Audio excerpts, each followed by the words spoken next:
Hello everybody! So here is Black Angel again, and I'm here with a weird video. I'm here to make a video about INFJ versus ESTP.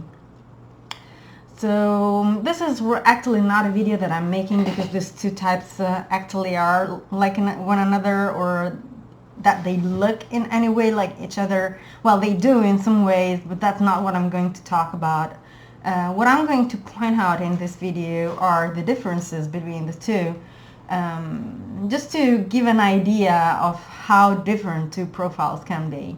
So it is a comparison video, and that's a cat that is, okay, jumping. Anyway, this is a comparison video just to see two different types at work.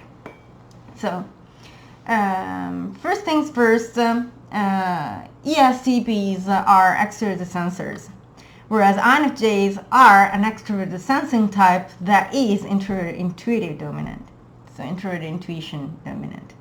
So we're going to see the difference between the two opposites, which are extroverted sensing on one side, introverted intuition on the other side. So the extroverted sensing is the function of action. So whenever we're talking about an extroverted sensing type, we're talking about an active individual. So someone that is action-oriented, that is action-oriented not just in a physical way, but also in a mental way. So they tend to seek action. So if there's a situation in which there's need to think a little bit more, the extrovert sensor is going to feel a little bit uncomfortable because they prefer acting to analyzing and thinking. They are literally people of action. Another trait of extroverted sensing that we can keep into account is that introverted sensing is the function of political influence. So extroverted sensing is expansive. It expands. It conquers. ESTPs are the conquerors, the conquering type. So, cat is coming back. Yep. So yeah, ESTP is the conquering type. They are always seeking new ventures, new directions in which they can expand their influence. So if they are entrepreneurs, for example, they are going to try to increase the power of their company. They're going to try to find new fields in which they can expand their company. They're going to try to find new customers, new ways in which they can expand their influence around them. So as you can see, extroverted sensing is expansive. I'm making this movement a lot because I want to show you visually the direction in which extroverted sensing moves, which is gathering and organize and going outside, not organizing the external world. That's something else. We're not going to talk about that now. So that's extroverted sensing in the dominant position. When we're talking about ESTPs, we have introverted thinking coldness related to that. So this kind of expansion is territory. It's business. It's material, the world of the material, and it can apply to people, but there is some sort of view of people more like objects. So a person that an ESTP meets has a higher chance to be seen as yet another object to conquer than the way an ESFP would see the person, which is a little more humanitarian, so a little more emotional. ESFPs are an emotional type. They're feelers. So there is a lot of coldness around ESTP. And then on the other side we have INFJs. So the INFJ instead, my cat is going crazy. We have ENFJs. INFJ, sorry. INFJ is an introverted intuitive dominant. So introverted intuition is the right opposite of extroverted sensing. The introverted intuitive type is introspective. So they are all about contemplation, being contemplative, thinking about things, analyzing things in their heads, seeing the cause and effect of situations, consequences, evaluating. I'm going crazy for my God, I'm sorry. Anyway, yeah. The introverted intuition type is the contemplative. They think about potential consequences and situations. So they are very self-oriented in a lot of ways because their attention is internally revolved. So they're literally the opposite one of the other. So the INFJ can help the ESTP slow down a little bit and look at the consequences of their actions, whereas the ESTP can take the INFJ a little bit out of their head and help them move in the real world. So become a little bit more active. But anyway, back to the INFJ, introverted intuition. That's one of the functions that a lot of people have difficulties understanding. That's because we keep analyzing things on the line of insight. So whenever you're talking about intuition, we're talking about insight in psychology. And people out there are trying to use the concept of insight to apply it randomly to introverted intuition, extroverted intuition. That doesn't help at all. What helps is to actually analyze what an introverted intuitive dominant does. And both INFJs and INTJs have this characteristic of looking at cause and effect. So they go back and forth from what is happening now to what might have caused it, and forth to from what is happening now and what consequences it will have in the future. So how will my action impact what is going to happen tomorrow? How are my actions going to impact the reactions of others? How are my actions going to impact the future of my life? How are my actions going to impact my own reaction to this kind of situation in the future? That's how an introverted intuitive thinks all the time. They belong in the category of overthinkers in a lot of ways. INFJs are extremely analytic. There's something I want to say, but I'm going to say that at the end of this video because it doesn't have to do with what I'm going to say right now. Then there's another clash. Well, not real clash. There's another opposition. Well, like it's like planets that align. It's like the quantum entanglement. Actually, when we're talking about INFJs and ESTPs, their relationship to each other is quite like quantum entanglement. So they align in opposite way. One moves one way and the other moves automatically in the same direction to the other side. Anyway,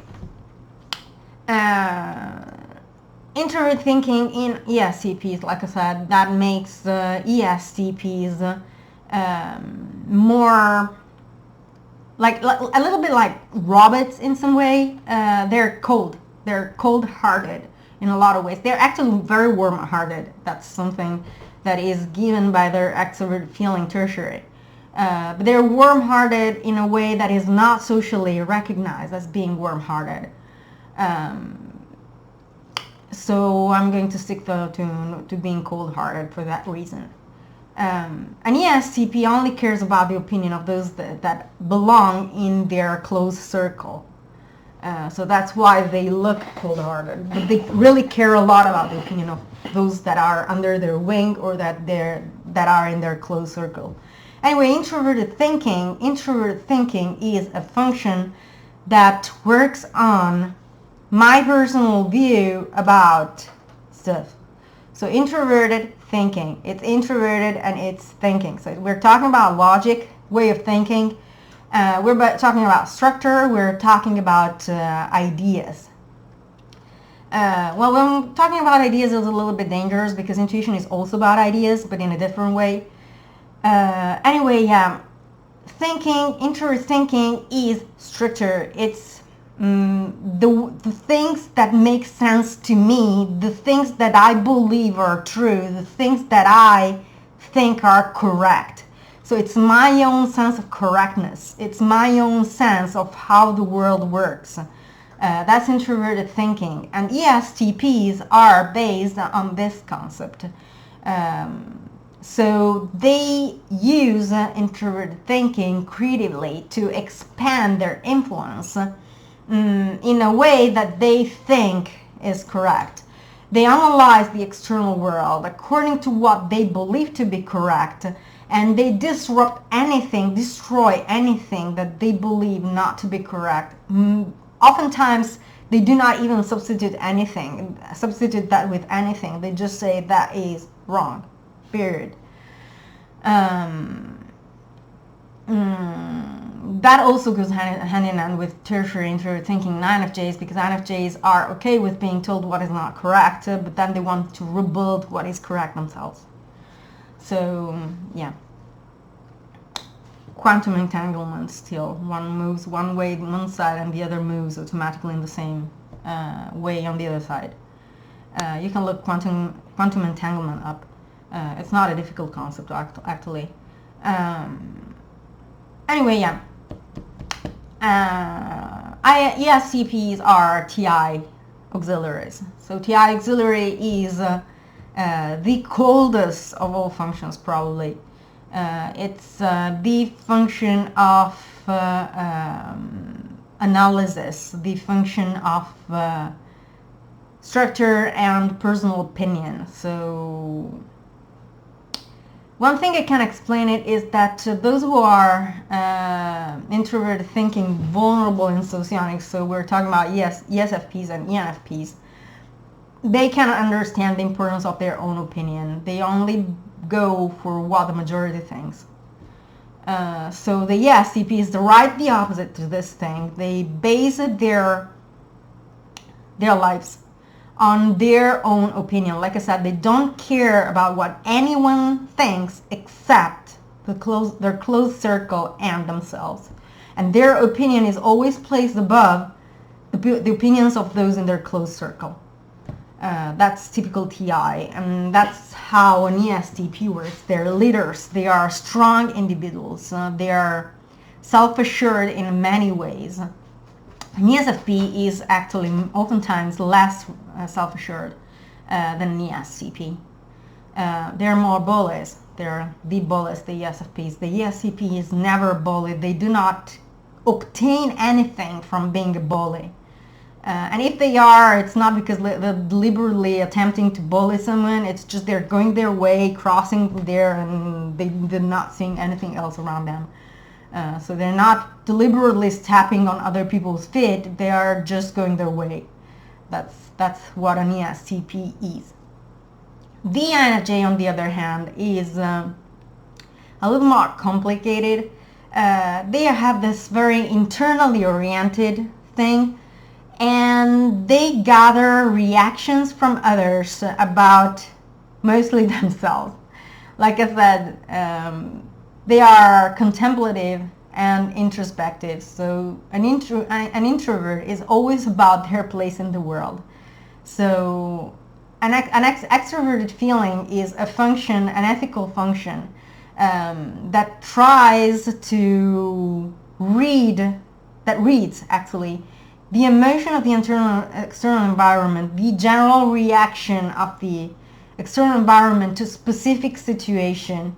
And the INFJ actually uses that function most of the time to elaborate how they impact the external world.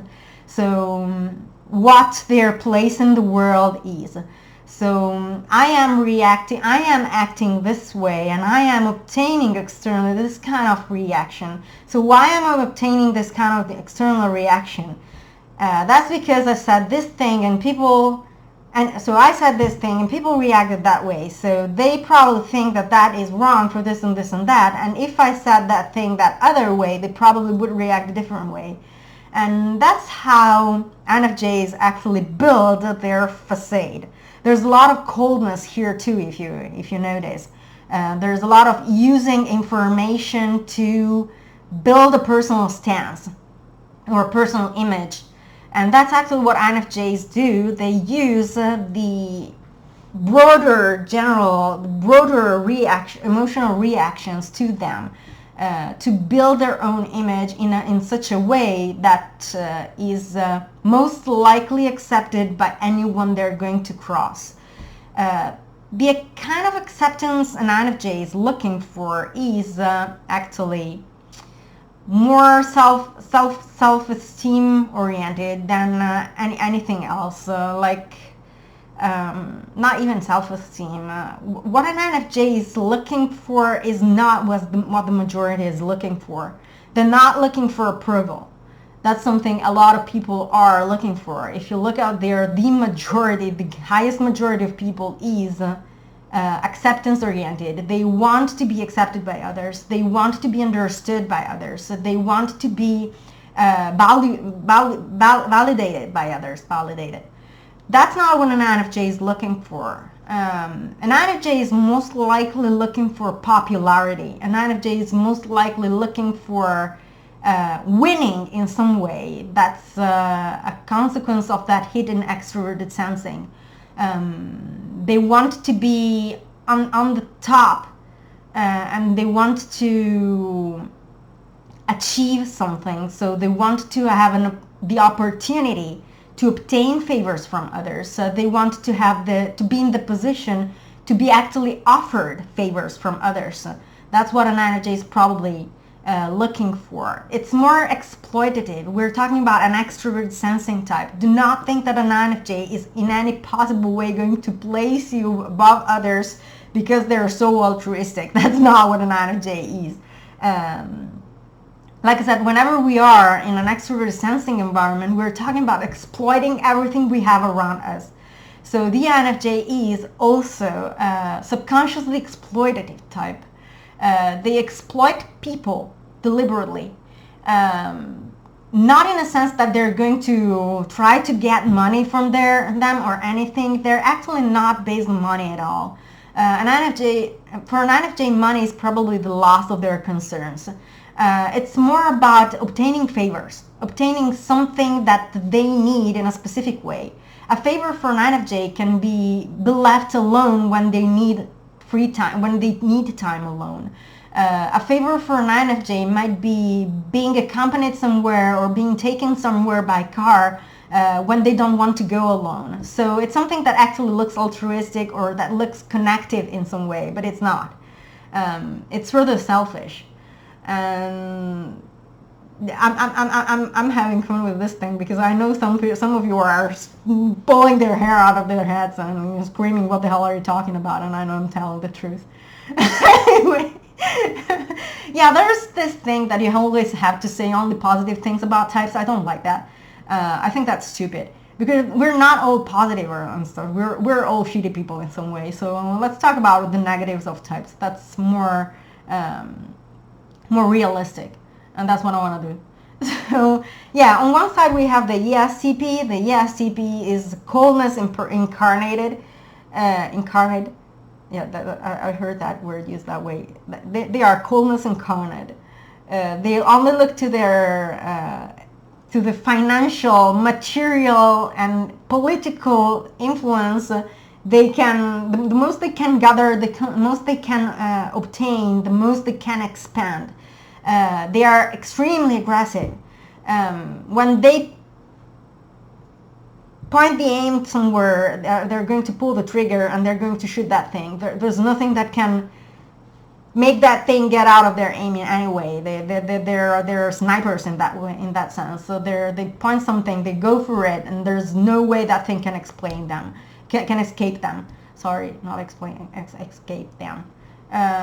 They are predators in that sense. They are financial, economical, and romantic predators in many ways. Not in an unhealthy way. Don't go around saying that I say that ESTPs are unhealthy, because that's not true. They're just not easily understood by the community, because people always scream stalker or madness when actually it's not that way. And the INFJ also enjoys being kind of stalked and that and all that. They're never going to accept that. They're never going to admit that. But that's something that they actually want and need. They are victims. They are the prey by excellence. So they're going to run away from that, but they want to be followed. They want to be run after. subconsciously. Because if you ask them, they're going to say they hate that. One thing that actually struck me about the INFJ ESTP relationship is that the INFJ always looks at the ESTP and goes like, that's a troglodyte. And they actually think that, but then when the troglodyte disappears, they feel emptied and they want the troglodyte back. And they're going to call him a troglodyte and want him out of their lives. But they actually want him in, or her anyway. So yeah, that's how these two types actually are, in the ways in which they look alike and the ways in which they look different. There's someone out there that says that INFJs kind of have a backbone. I think that's because they don't actually have a backbone, meaning that they're not going to be in your face. They're not going to look strong, but their way to look vulnerable and fragile is always facade. So the INFJ is very inclined to use vulnerability to obtain favors. So they're going to look vulnerable, to look like the maiden that needs to be saved, to look like the, oh my God, I'm in danger, I'm dying, please help me. They're actually feeling extremely well, and they just want someone to do that for them. That's typical INFJ. Yeah, they use anything that they can use to obtain an emotional reaction from others. They're going to use to obtain the favor that they want, and they're always going to use it to use the same way to do things. So they know that thing gets a reaction from anyone, and they're going to use that thing with anyone they come across. Then they stumble into an ESTP. They don't get any fucking thing, and they get angry because that person doesn't react the way they should, and that's extremely funny actually. Anyway, yes. I want to say something about INFJs, but I think I forgot that, so I'm going to say it another time. It was unrelated to the whole thing of ESTP and INFJ comparison. Anyway, yeah, so on one side we have some sort of robot with this physical robotic stance in which they're objective. I